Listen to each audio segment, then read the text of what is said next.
원목 집사님 기도해 주시고 묵상 시작하도록 하겠습니다.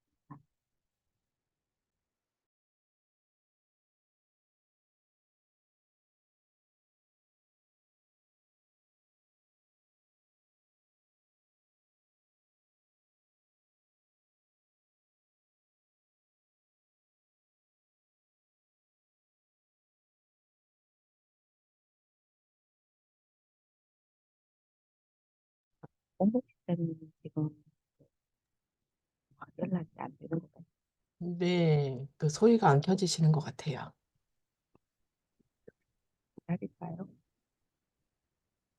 네, 제가 기도할까요? 됐습니다. 네, 죄송합니다. 아, 제가 뭘 잘못 나가버려가지고. 네, 네, 네. 원목 집사님 기도하고 네, 시작. 기도하겠습니다. 아버지 하나님, 저희 이렇게 시간 주셔서 같이 모여서 또 하나님 말씀을 보고 주님 묵상할 수 있게 해주신 은혜를 감사드립니다. 오늘 저희가 받은 말씀과 깨달음이 이곳에 시간으로 끝나는 게 아니라 저희 삶 가운데 살아있고 또 저희가 그 말씀을 체험하고 그 안에 살게 하시는 은혜가 있기를 바랍니다. 시작으로부터 끝까지 주님이 다 주관하여 주시옵소서. 예수 그리스도의 이름으로 기도합니다. 아멘. 네, 그러면 영옥 집사님이 계획 개정 말씀 읽어주시고 정희 집사님 쉬운 성경을 다시 한번 읽어주도록 하겠습니다. 예수님께서 마르다에게 어, 예수께서 이르시되 나는 부활이요 생명이니 나를 믿는 자는 죽어도 살겠고 무릇 살아서 나를 믿는 자는 영원히 죽지 아니하리니 이것을 내가 믿느냐. 이르되 주여 그러하외다. 주는 그리스도시요 세상에 오신 하나님의 아들이신 줄 내가 믿나이다. 이 말을 하고 돌아가서 가만히 그 자매 마리아를 불러 말하되 선생님이 오셔서 너를 부르신다 하니 마리아가 이 말을 듣고 급히 일어나 예수께 나아가매 예수는 아직 마을로 들어오지 아니하시고 마르다가 맞이했던 그곳에 계시더라.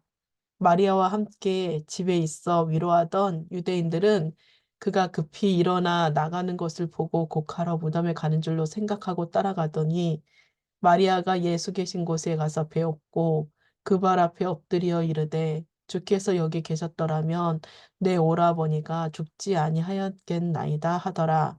예수께서 그가 우는 것과 또 함께 온 유대인들이 우는 것을 보시고 심령의 비통이 여기시고 불쌍히 여기사 이르되 그를 어디 두었느냐 이르되 주여 와서 보옵소서 하니 예수께서 눈물을 흘리시더라. 네. 예수님께서 마르다에게 말씀하셨습니다. 나는 부활이요 생명이다. 나를 믿는 사람은 설령 죽는다 해도 살 것이며 살아서 나를 믿는 사람은 그 누가 되었든지 결코 죽지 않을 것이다. 내가 이것을 믿느냐? 마르다가 대답했습니다. 네, 주님, 저는 주님께서 그리스도시며 세상에 오시기로 한 하나님의 아들이심을 믿습니다. 마르다는 이 말을 하고는 집으로 돌아갔습니다. 마르다가 마리아를 따로 불러 네 말했습니다. 선생님이 여기 오셔서 너를 찾으셔. 마리아는 이 말을 듣자마자 바로 일어나 예수님께로 갔습니다. 예수님께서는 마을로 들어오지 않으시고 그때까지 줄곧 마르다를 만났던 곳에 계셨습니다. 마리아와 함께 집에 있으면서 마리아를 위로하던 유대인들은 마리아가 일어나 황급히 나가는 것을 보았습니다.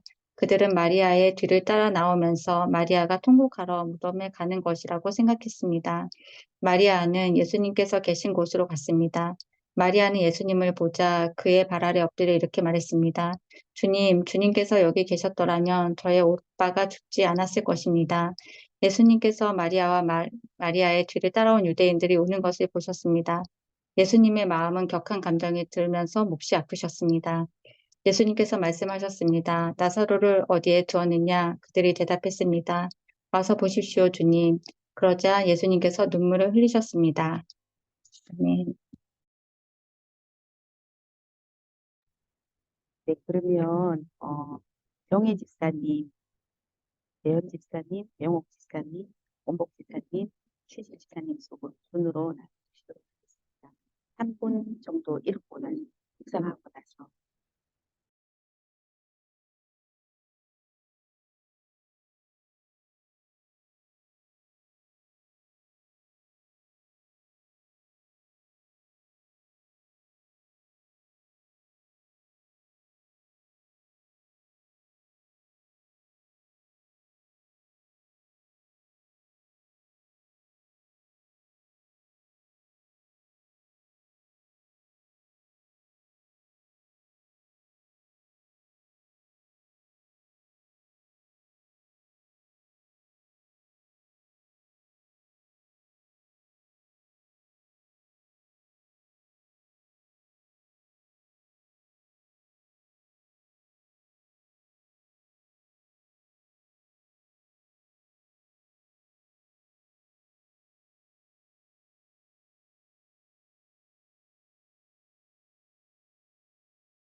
아니면 정 집사님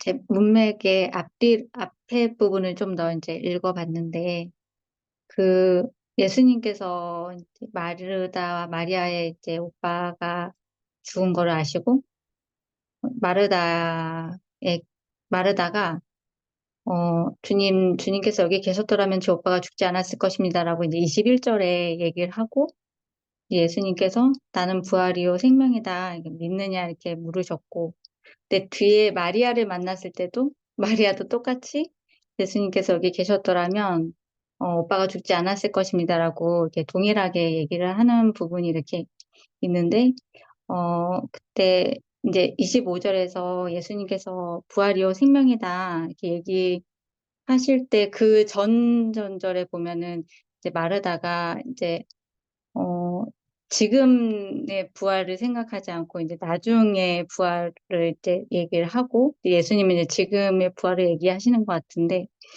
어, 그 이후에 이제 예수님께서 그 나사로가 죽은 것을 보고 이렇게 같이 애통하면서 이렇게 눈물을 이렇게 흘리셨다고 하시는데, 어, 제가 묵상이 좀 잘 안 되고 있네요. 지금. 묵상이 좀 어려운 것 같고, 그래서 이 부분에 대해서 제가 어떻게 묵상을 할까 좀 계속 고민을 하고 있는데, 첫 번째 순서가 되어서 굉장히 당황하는 상황이고, 네, 그래서 이제, 그래서 계속 이제 읽어봤는데,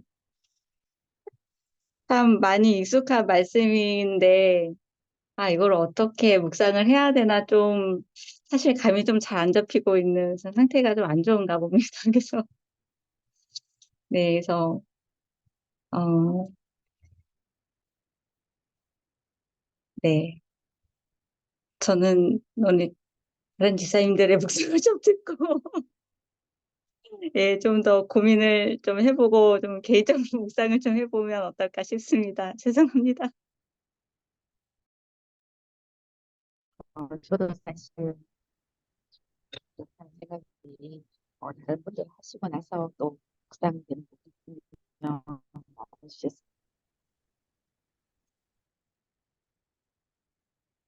저는 33절이 좀 읽으면서 좀 옛날 생각도 좀 나고 하면서 좀 이 구절을 좀 묵상하게 됐는데요. 좀 그러니까 예수님께서 이제 마리아와 다른 유대인들을 보고 이제 마음이 많이 아프셨고 불쌍하게 여기셨다라고 음, 이랬는데, 그러니까 저는 예전에 제가 이제 막 대학교 입학했을 때쯤에 그때 저희 아버님이 돌아가셨는데, 근데 그때 갑자기 이제 병원에서 뭐 치료받고 입원해서 치료받고 계신다라고 해서 그냥 별 생각 없이 지내다가 어느 날 갑자기 위급하시다고 해서 갔는데, 이제 그날 밤 넘기시기 힘들 것 같다 막 그래가지고 좀 약간 좀 당황스럽기도 하고 막 되게 좀 그랬어서 그때 좀, 좀 힘있게 사실 수 있으시니 아버님 좀 이렇게 회복시켜 주셨으면 좋겠다고 그때 기도했던 기억이 좀 나더라고요. 근데 이제 밤 넘기시 좀 그냥 밤에 돌아가셨었는데, 그때 그냥 마냥 좀 슬프고 좀 뭔가 소실감이 없다고 해야 되나 좀 어떡하고 막 그래가지고 생각 없었는데, 지금 생각해보면 그때 예수님께서도 많이 좀 슬퍼하시고 또 눈물 흘리셨겠구나라는 생각이 좀 들었습니다. 이렇게 또 그런 저희 모습 보시고 저희 마음에서 공감하시고 또 저희 아픔도 보시고 같이 아파해 주셨다는 게 좀 생각이 그랬, 그런 생각이 났고, 또 저희를 또 긍휼히 여기셔서 또 그 이후에도 제가 그 가정에 좀 어려울 만한 일들이 많이 있고, 또 저 같은 경우에도 되게 그 이후에도 좀 어려움 겪을 만한 일들이 많이 있었는데, 그때마다 좀 여러 가지로 이렇게 많이 보호해 주셨던 것들이 또 있어서 지나고 보면은, 하나님께서 이렇게 이제 아버님 데려가시고 나서 저희를 불쌍히 여기셔가지고 이렇게 많이 보여주셨구나라는 게 이제 지나고 나서 이제 상황들 지나고 나서 보면은 그것도 많이 좀 깨닫게 되더라고요. 그래서, 지금도 나의 좀 뭔가 아픔이나 괴로움이라든지 마음에 좀 어려움 같은 게 있거나 하더라도 이제 그런 것들을 예수님께서는 다 아시고 계시고 공감하시고 하시기 때문에 그거에 대해서 음, 예수님께서도 아신다는 걸 기억하고 예수님 앞에 나가서 좀 긍휼히 여김을 비싸김을 좀 많이 받고 또 하나님 부하심을 받고 이렇게 살아가야 되겠다 그런 생각이 들었습니다. 음, 저는 그냥 마르다한테도 이렇게 얘기하신 거랑 마리아한테 얘기하신 거랑 그냥 봤을 때 이제 별로 다른 사람이라고 생각은 안 했고요. 그래서 믿음에 대해서 얘기를 하셨던 것 같아요. 여기서 이제 부활이요 생명이신데 이제 그 믿냐고 이렇게 얘기를 했는데 이제 마리아는 이제 이게 안 나왔었잖아요. 안 나왔다가 그 다음에 처음에 이제 그 계신 곳에 그대로 예수님이 머물러 계셨다고 이런 거를 좀 보면서 이제 그래서 부르신다고 그 계신 곳에 오라고 이렇게 부른다고 해서 가서 이제 했던 말이가 이게 예수님이 여기 계셨으면 오빠가 안 죽었을 거라고 이제 오빠가 이제 기도를 했겠죠. 이제 오빠를 위해서 기도를 했었을 거고 근데 예. 그러면서 이제 뭔가 마음을 좀 이제 놓치는 상황 그런 걸 좀 본 것 같아요. 그래서 그 부분에서 이렇게 좀 놓쳤는데 다시 이제 그 자리로 이제 다시 와서 그것에 대해서 이제 얘기하고 있는 이런 좀 장면들을 본 것 같아요. 그래서 이제 어 저도 이제 직장에서나 이렇게 어떤 일이 이렇게 생겼을 때 이제 믿음으로 있다가 이렇게 하나님께 이렇게 기도하고 믿음으로 있다가 어느 순간에 막 후루룩 또 이렇게 막 놓치고 그냥 막 이제 막 휩쓸리고 오늘도 뭐 여러 일들이 있었는데 예, 그런 과정 중에 이렇게 음, 좀 직장 상황이나 그런 여러 상황 가운데 정말 이렇게 믿음으로 이렇게 하나님 앞에 이렇게 잊지 못하고 놓칠 때가 있는데 이렇게 다시 돌아가서 하나님 앞에 다시 이렇게 좀 그 자리에 계시구나 이렇게 혼자 저 이렇게 갈 때가 많이 있거든요. 그래서 이제 이렇게 가서 다시 돌이켜서 하나님 앞에 믿음으로 반응하고 이렇게 하나님은 항상 직장 가운데서 이렇게 좀 믿음으로 사는 그런 것에 대해서 믿음을 보시고 계시는구나라는 생각을 좀 한 것 같아요. 그래서 이렇게 좀 하나님 앞에 다시 놓친 부분에 대해서 다시 와서 하나님 앞에 좀 구하는 그런 시간을 좀 가져야겠다라는 생각을 좀 했습니다. 네.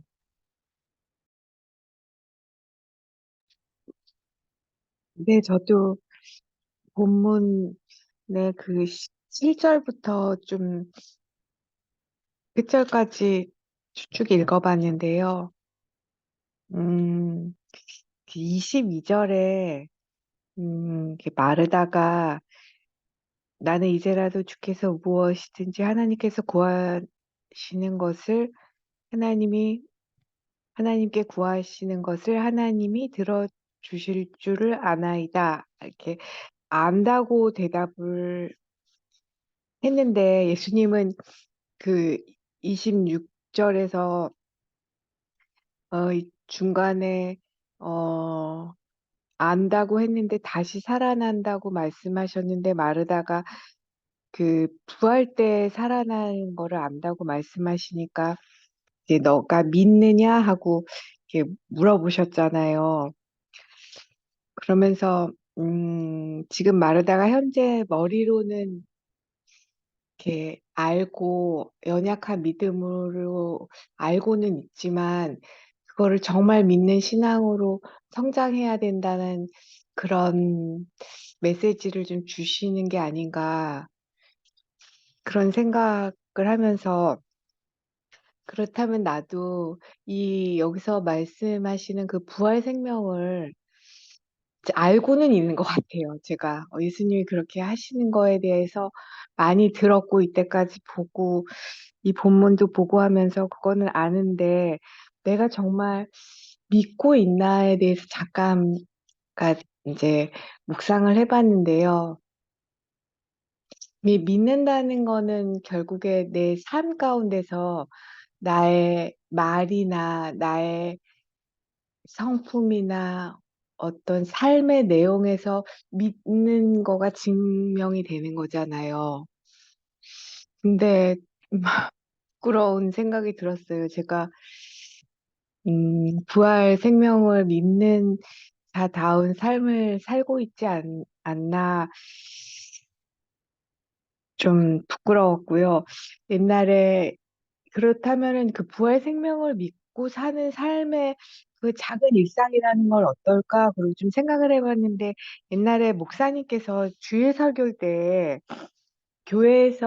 집에서 교회에 오실 때 택시를 타고 오시는데 항상 익숙하게 이렇게 오시는 길이 있는데 그날따라 그 택시 기사 아저씨가 다른 길로 이렇게 가서 뭐 돌아가는 거 아닌가 그렇게 생각하시면서 음, 나한테 익숙한 나의 그 방식, 나의 그 머릿속에 있는 그 경로에 대한 거를 나를 고집하지 않고 기사님께 이렇게 맡기는 그런 태도를 생각해 보셨다라는 말씀이 생각이 나서 나의 아주 작은 익숙한 방식조차 어떤 상대방에게 주권이 주어졌을 때나 상황이 됐을 때 그것을 인정하고 또 좋은 마음으로, 오늘은 돌아가는구나. 이렇게 하는 마음이 결국에는 부활 생명으로 사는 삶이 아닐까. 근데 제가 그때 그 설교 들으면서, 참, 어, 되게 본이 되는 삶이고 참 그 아름다운 마음이다 이렇게 생각했는데 저도 그렇게 살면 좋겠다라는 생각이 들었고요. 그리고 전체적으로 제가 이 11장을 읽었을 때 예수님 지금 이제 죽으러 가시는 거잖아요. 삶에서 이제 예수님이 죽음으로 가시는 중인데 여기서는 또 나사로를 죽음에서 살리시는 사역을 하시는 거잖아요. 근데 죽으러 가는 그 마음에 엄청난 중압감과 되게 좀 두려움이 있으실 것 같고, 인간으로 오셨기 때문에, 음, 힘드셨을 것 같은 마음은 아니셨을까 하는데, 그 죽으러 가는 그 길을 밟으시면서, 그 과정에서 누군가를 살리는 이런 사역을 하신다는 게 너무 거룩하고, 위대하고, 그 영광스러운 모습이 게 이런 게 아닌가 하는 생각을 했습니다. 감사합니다.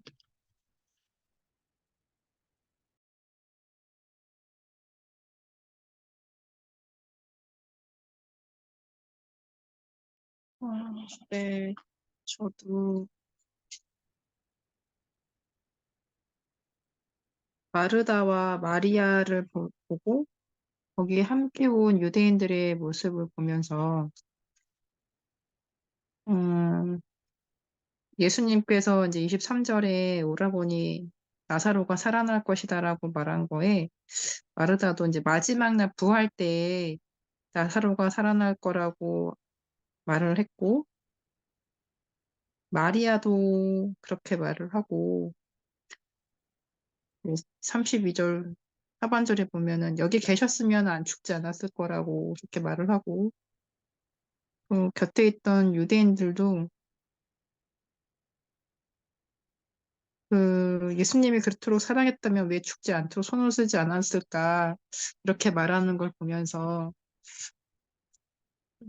이게 제 모습의 부분이온 것 같다는 생각이 들었어요. 예수님은 생명이고 부활이시고 죽어도 살고 곁으로 죽지 않을 이제 생명과 영생을 주관하시는 분이신데 저는 제가 생각하는 현실에서의 예수님의 능력을 이렇게 제한하고 있고 그거 안에서의 믿음으로만 응답하실 거라는 것을 생각하고 있던 부분이 많지 않았나라는 생각이 들었었어요. 그래서 지금 그 임신한 것도 제가 나이가 많으니까 그런 부분에 있어서 많이 포기하고 내려놓고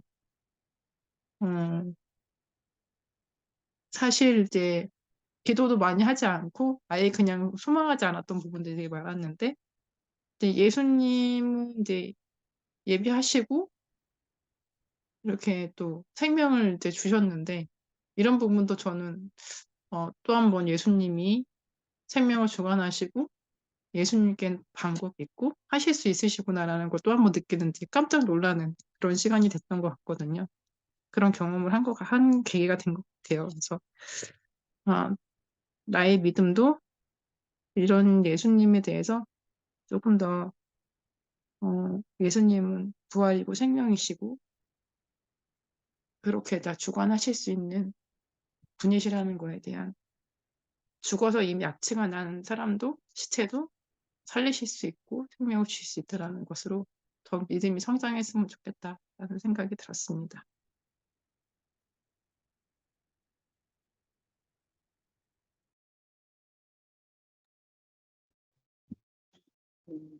네, 저는 이 본문을 선택한 것이 제가 작년 연말에 마음의 어려움을 겪고 수요 기도회 때 일관성 없는 승리를 위한 정리관 목사님께서 정리 거기에 몇 번 보면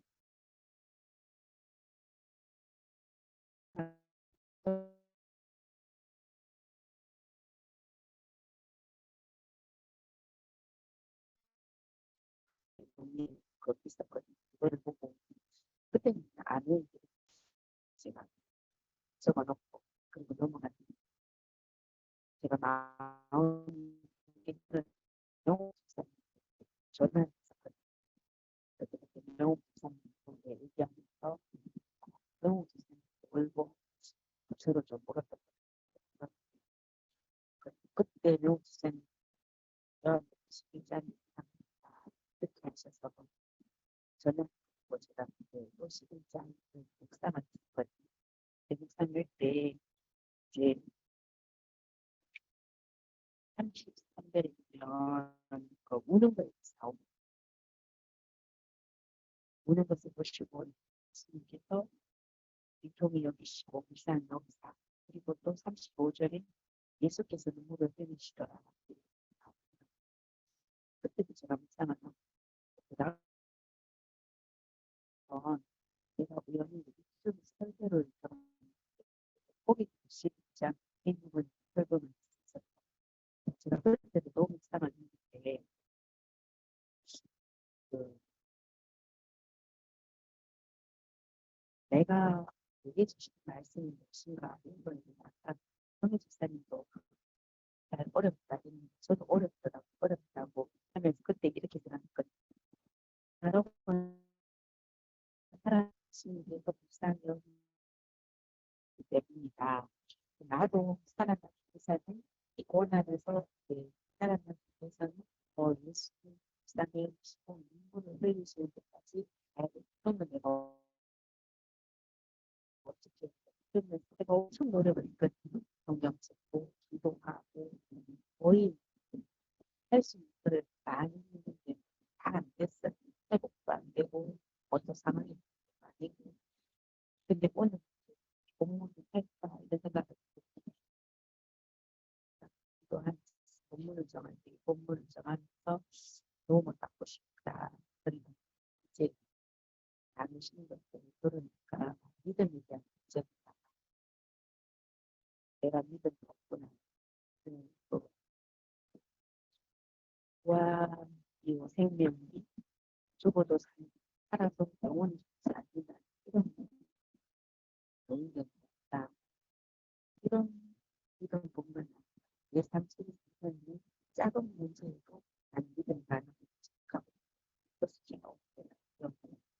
지금 나의 일어나는 내 상황들은 내가 믿음이 성장하는 시간인데 믿음을 갖고 해야 한다. 그래서 배웠습니다. 저는 지사님 혹시 그 안으실 거예요?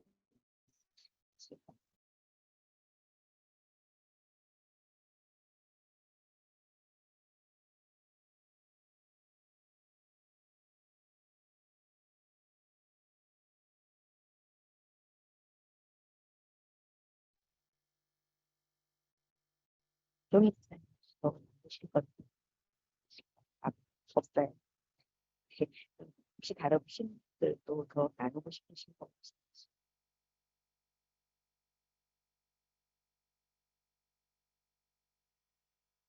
없으시면 명옥 집사님 기도하고 말씀.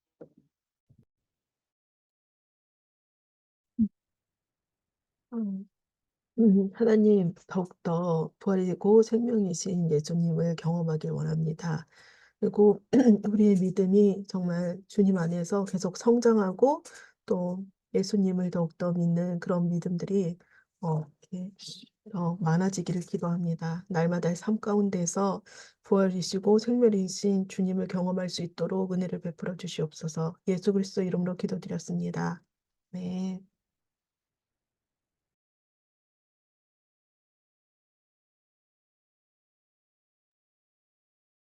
네,